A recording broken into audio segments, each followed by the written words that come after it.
But Maxwell, a very good morning to you. Tell us exactly where you are and start the conversation. Well, Mama View, we are in a community called Sumbrungu. It's just about 200 meters away from the Bolga Technical University. And we'll be speaking to some people who are here this morning to buy from their favorite water seller, who is just behind me here. We'll also be speaking to some riders, some drivers of, they call it, you call it yellow, right? Yeah, so some yellow riders also, drivers also, we'll be speaking to them, popularly called Bahama Kambu. We're speaking to them to find out from them what they think, we can do to stop electoral violence. Let me speak to this man who just bought some wachi. How you doing? I'm doing well. All is well here in Upper East? Yes. Great. Tell me, election 2020 is just some days away. What can we do to prevent electoral violence?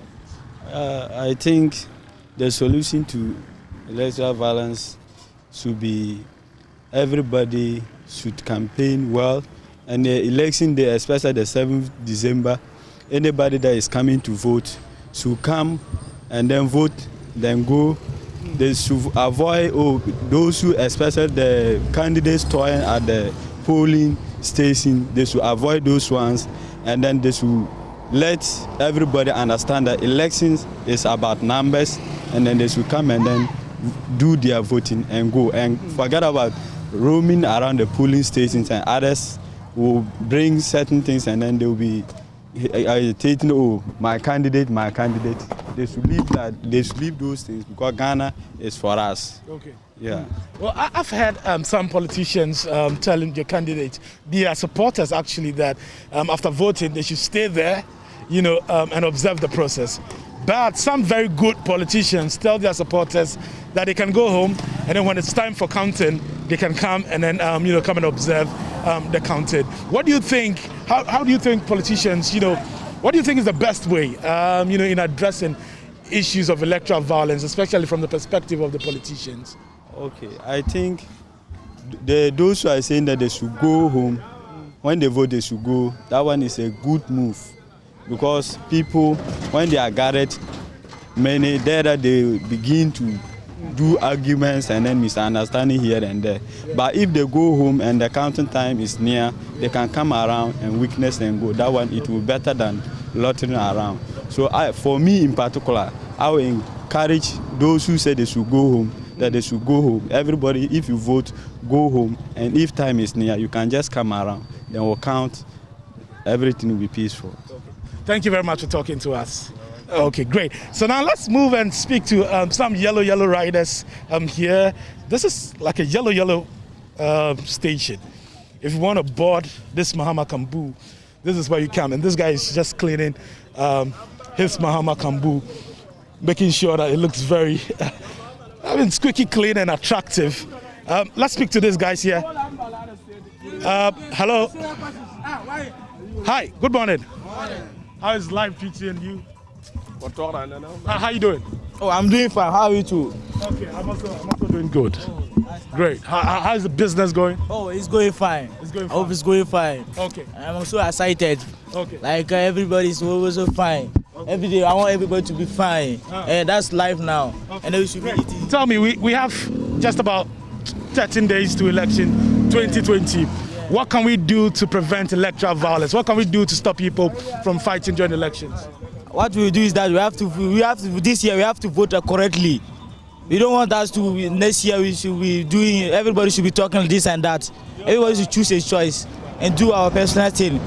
Because like today like this, I'm also excited that I'm just excited like 2020, if you are voting, we should vote correctly for John Mahama. It should make us happy, everything. Because I'm so excited for John Mahama. Okay. Yeah. But you cannot determine, you cannot tell the outcome of an election. It may go your way, it may not go your way. So what should happen if it doesn't go your way? I don't know, but I'm just praying God to be that for me. Yeah, that's what I'm praying. Everybody to also be praying for John Mahama to also, yeah. So. It looks like you really want to do politics. Let me speak to the other guys. Let me find out from them. Sir, you're welcome to join us. Please, I'm not part of them. Oh, you're not part of them. You're just watching, an observer. Okay. Hi, you're welcome to join us. Charlie, I can't speak English, so... Okay, what language can you speak? Fra. Fra. Wow. It will be difficult for me to translate. Okay, but you all speak English. Okay. Albert, sorry, our correspondent is here. Albert, sorry, maybe you can get closer. This man wants to speak Fra. Okay, so tell me, what can we do to prevent or stop electoral violence? You can speak for me. Okay. No. Maga understand.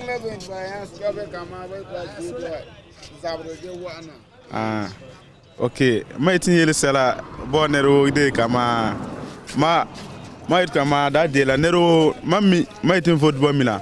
So mami my tin football mina la. Ina ra azabra nero lambo timina. Tesaka mo dollar nero yenga. So that day la my irti that day la te vote songa te peace wana te Ghana ana like ana sewa. Okay. Albert, can you give us a translation? Yeah, so basically he's saying that for him, he already knows who he's going to vote for. So he's encouraging everybody to keep whoever they want to vote for to themselves. And after voting on voting day, it doesn't have to be about quarrels. It's all about choices.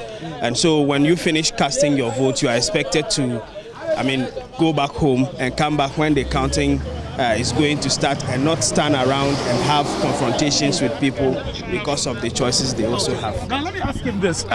We know a lot of young people are targets for unscrupulous politicians who would want to recruit you to go and foment trouble in other areas. As a young person, what would you do to ensure that you do not become a target or you're not recruited for some selfish, politician? And what can you do to also help your friends so that they will not fall prey to that? So as secretary hombehela when lan guhumenga te politician data de ko te era to hola nerva sabra myen sokusi imba. Like me, Mazela, Mazela, nera kan bange ma dole sela. O wa na tore to ma football na.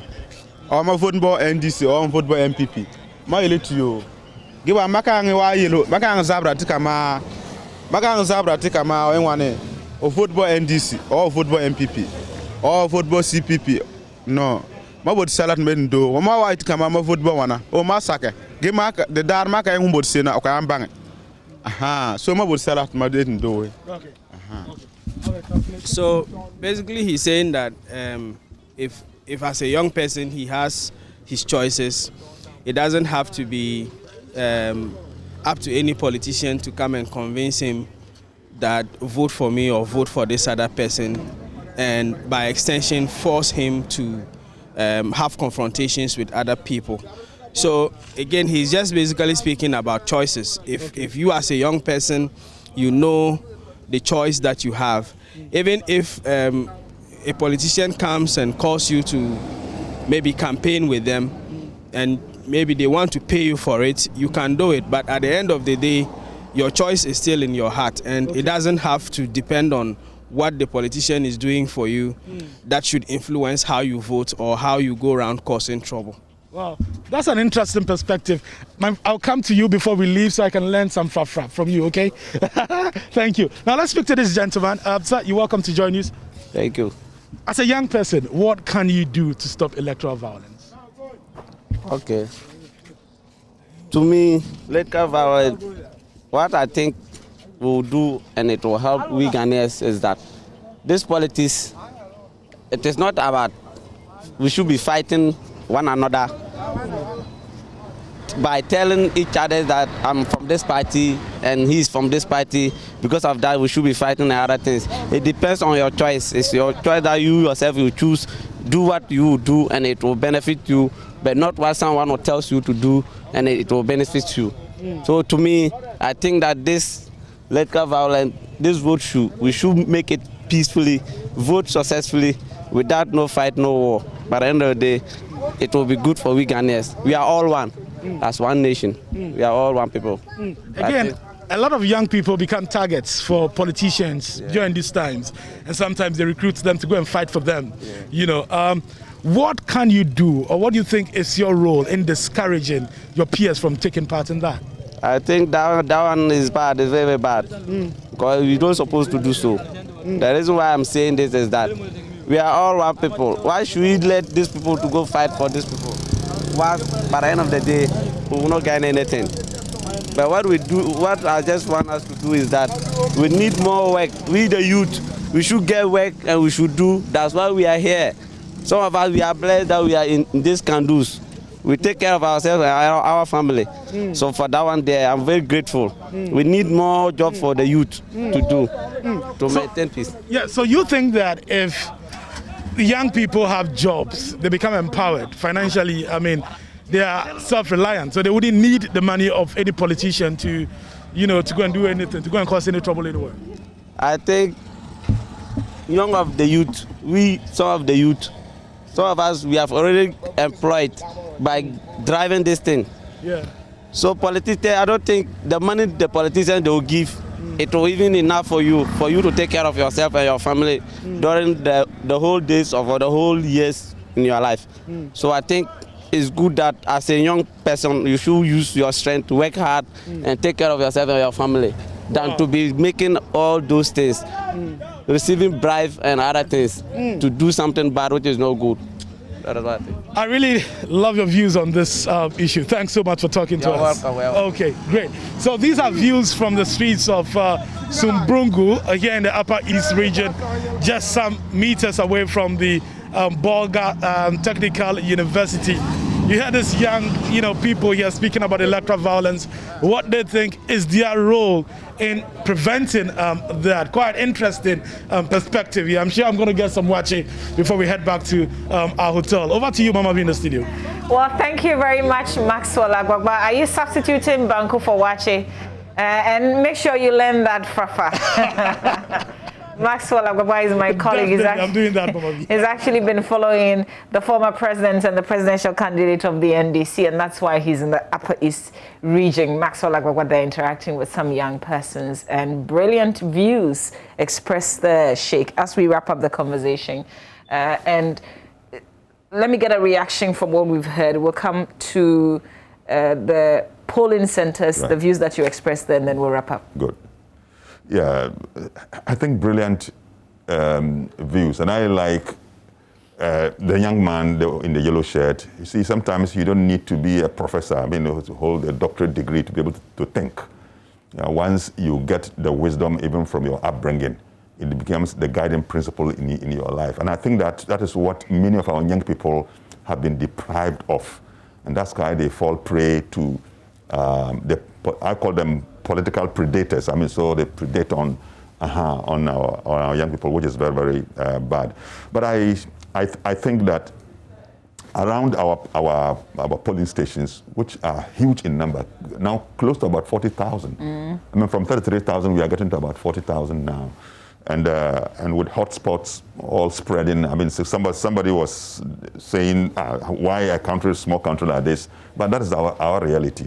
So I think we should all be supportive of the security, but the security who have been given that mandate should make good arrangements and ensure that everybody is able to, devoid of intimidation, threats, any threats of any kind, make sure that we get them out. And let's everybody vote based on his own choice.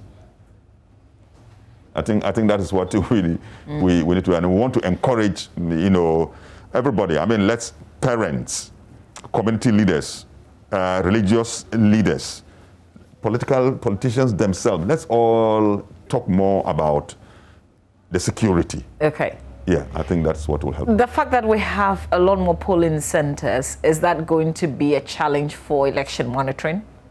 Oh yes. If you take us from Kodeo angle, for example, usually you need to get the sufficient funds to be able to say you want to cover all polling stations. But because you do not have, and the number has risen, you only have to do some sampling of the distance, especially when we do our PVT. But what we do is that we make sure we spread in hotspot areas where we know there are incidents can take place.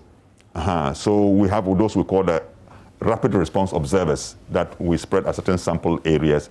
Okay. And then we have our information center, most of the time at Kofi Annan, where IT experts are seated before the computer, and then the results that are coming. And that's what helps us actually to be able to give midday report on election day. We give midday assessment of the environment, and they are also able to give end of poll reports from these reports that we are getting. If there's a need for us to alert the police on something, we quickly, I think somebody has made a suggestion that, look, motorbikes should be kept far away from the polling stations. Those who ride these motorbikes. You tend to agree with that? Yeah, I think I agree with that.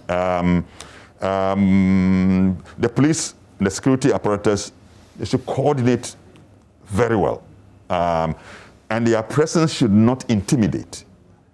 We don't want to see this masked kind of police people whose identity we cannot say, because then it makes the whole environment so tensed, and you are unable, people can abuse because the face is covered. I mean, you cannot. Yeah. But what's your fear with the motorbikes being around the polling centers?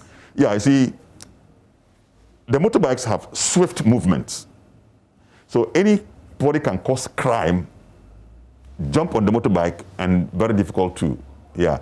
Or, for example, we hope this time it doesn't happen. There are areas where ballot box snatching is still an issue. Yeah, there are people who have been trained. They take advantage of the area. They can terrify or frighten a policeman and so on.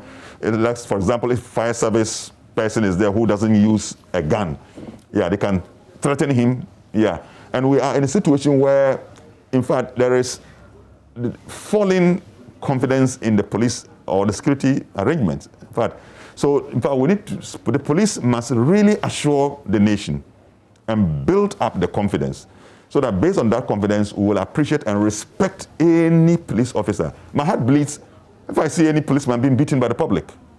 Well, this is the one mandated to protect me, but he's the one being beaten. So where do I go now if I have a problem? And I think the public need to be educated, yeah, to get this, yeah, so that we will have an election, especially 2020, I mean, devoid of violence, and yet we are able to also arrive at a choice that the nation or the nation says, look, this is the one we want to be our president. Well, Sheikh, thank you so much for your company this morning. Pleasure. Thank you for the thoughts that you share with us. And thank you for the advocacy that you're also making. Sheikh Aremeyao Shaibu is a member of the Peace Council, a member of the Election Observer Group, CODEO, and also speaks for the National Chief Imam. By the way, our documentary on the National Chief Imam, the second part airs at 6 p.m. today. Ghana's Great is a brilliant piece produced by Latif Idris. Did you watch the first part? Yeah, yesterday I got glued. I was. Great. And there's advocacy already coming from the former President John Agyekum Kufuor, who says he deserves a Nobel Peace Prize, really? A position that the Vice President, Dr. Mahama Bawumia, and Archbishop or Bishop Hamabako also agrees with. So the second part of that documentary airs this evening right here on Joy News. Please make a date and watch.